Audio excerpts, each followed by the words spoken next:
สบายดีพี่น้องนะพบกันเช่นเก่าเช่นเคยเนาะกับดีเจโดแล้วกันเนาะมื้อนี้เราจะมาสอนเกี่ยวกับเนาะการลิ้น2เฟซ2ไลน์เนาะ2 WhatsApp เลยเนาะก่อนอื่นก็อย่าลืมนะกด Subscribe ก่อนเนาะกด Subscribe แล้วก็กดกระดิ่งกันเนาะกดติดตามเนาะเพื่อที่จะพลาดคลิปต่อไปเนาะขั้นตอนทำอิฐก็เนาะเข้ามาที่การตั้งค่าเลยเนาะเข้ามาที่การตั้งค่าแล้วก็เข้ามาที่นี้แอปและการแจ้งเตือนเนาะเข้าตัวนี้ปึ๊บแล้วก็เข้ามาที่แอปคูแฟดนะมันจะเขียนว่าแอปคูแฟดปึ๊บเข้าไปนี่มันจะขึ้นมาเป็น Facebook เป็น Line เป็น Messenger WeChat WhatsApp ตัวนี้ขึ้นมาเนาะถ้าเราจะเปิดแอปคูตัวใดเราสามารถกดคลิกเลือกได้เลยเนาะจะเป็น Facebook บอเนาะเป็น Facebook หรือเป็น Line เนาะเราอยากเปิดไซลิน2เฟซ2 Line เนาะ2 WhatsApp อย่างก็ได้เนาะตอนนี้เราจะลองลิ้นเป็น Facebook และ WhatsApp แล้วกันนะโอเค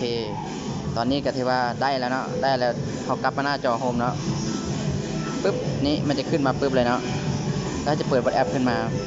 เริ่มจาก WhatsApp ก่อนเนาะปึ๊บขึ้นมามันจะให้เราตั้ง WhatsApp ขึ้นค่าใหม่เลยเนาะฉะนั้นเราก็จะป้อนเบอร์ใส่เนาะเป็นเบอร์โทรเบอร์ใดของเบอร์เราก็ตั้งค่าเป็นปกติของ WhatsApp ที่เราเคยตั้งมาทันทีนั่นเลยเนาะสมมุติใส่เบอร์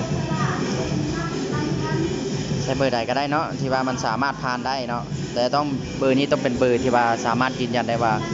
ทางศูนย์ของ WhatsApp นี้จะส่งข้อความเข้าได้เนาะตอนนี้จะเป็น WhatsApp เนาะถ้าเข้าใจตัวใดก็เนาะทางดีเจจะฝาก Facebook ไว้เนาะใต้คลิปนี้เลยเนาะมีอย่างก็ส่งหาส่วนตัวเลยเนาะดีเจ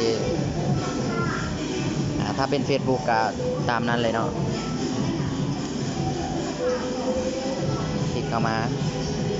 ดำเนินการต่อเลยถ้ามีอีเมลเราตั้งไว้อยู่แล้วเนาะ Facebook อีเมลเราที่ว่ามีอยู่แล้วก็สามารถพิมพ์อีเมลใส่เนาะพิมพ์รหัสใส่เนาะแต่ถ้าเราบ่มีนี่เราสามารถสร้างบัญชีผู้ใช้ Facebook ใหม่ก็ได้เลยเนาะใส่ปึ๊บทัดไปเลยปึ๊บอนุญาตเนาะอนุญาตไป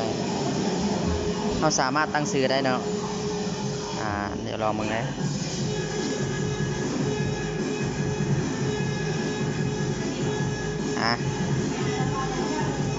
วันเกิดเนาะวันที่4 เมษายนปี 2000นะ 2000 นี่ก็น้อยเกินไปเนาะแต่ปีมัน99เลยเรียงงามเป็นผู้ชายผู้หญิงเป็นผู้หญิงเนาะพ่อแม่เป็นผู้ชายตัดไปเลยเนาะรหัสผ่านนี่เนาะตามใจเนาะจะใช้อะไรก็ได้สำหรับแอดมินจะใช้เป็น78899เนาะตัวนี้จะให้เราจื้อได้ดีนะตัวนี้สมัครใช้งานเลยเนาะ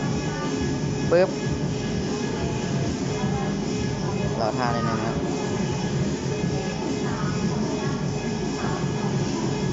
ในครั้งถัดไปคุณสามารถเข้าสู่ระบบได้ด้วยการแตะครั้งเดียว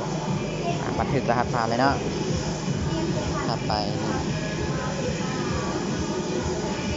นี่มันจะเข้ามาเฟซของเราเลยเนาะตัวนี้เข้ามาเฟซของเราทีวีเนาะตัวนี้เข้ามาเฟซของเราเลยอันนี้สามารถลิ้นได้2เฟซเนาะแต่ตัวนี้แอดมินเอาเข้าอันนี้เข้าตัวเฟซเก่าของเราเนาะเฟซเก่าตัวนี้มันจะเป็นเบอร์ของแอดมินมันจะเชื่อมเข้ากับเฟซเลยเชื่อมกับเฟซเก่าเนาะลิ้นได้2เฟซตัวนึงจะอยู่นี่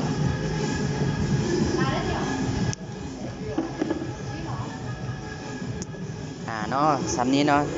ถือว่าข้องใจตัวใดอยากรู้ตัวใดเพิ่มกับอินบ็อกซ์หาดีเจได้เลยเนาะดีเจฝากลิงก์ Facebook ไว้ข้างล่างเนาะขอบใจ